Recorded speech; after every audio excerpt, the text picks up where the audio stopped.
बिस्मिल्लाहिर्रहमानिर्रहीम। मैं हूँ जी ईशा आवान, आप देख रहे हैं ईशा आवान कुकिंग चैनल। तो जी आज बनाने जा रहे हैं हम कलेजी। सबसे पहले हमने कढ़ाई में ऑयल गरम करना है, उसमें जो है 3 अदद कटे हुए टमाटर डाल देने हैं। ठीक है जी। टमाटर डालने के बाद जो उसमें ऐड करना है 3 अदद मैंने बारीक कटी हुई ग्रीन मिर्चें थी, वो मैंने डाली हैं। उसके बाद जो है मैं नमक डालूँगी 1 स्पून अपने हस्बे ज़रूरत, जैसे आप डालना चाहें। उसके बाद मिक्स मसाला है वो मैंने डालना है।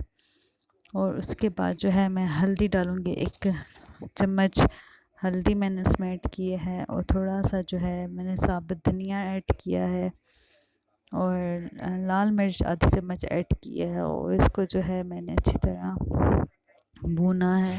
भूनने के बाद जो है मैंने जो इसको बिल्कुल भूना गया है, तो इस तरह का पेस्ट आया, तो उसमें डायरेक्ट मैंने कलेजी छोटे छोटे पीसेस किए हुए थे वो मैंने कट के डाल दी। थोड़ा सा मैंने उसको फ्राई किया है उसी पेस्ट में। और बस जी ये लीजिए हमारी कलेजी तैयार। बहुत ही आसान और बहुत ही जल्दी पकने वाली कलेजी। उम्मीद करती हूँ आपको मेरी ये वीडियो पसंद आई होगी। मुझे लाइक एंड शेयर करना मत भूलिए। ओके, अल्लाह हाफ़िज़।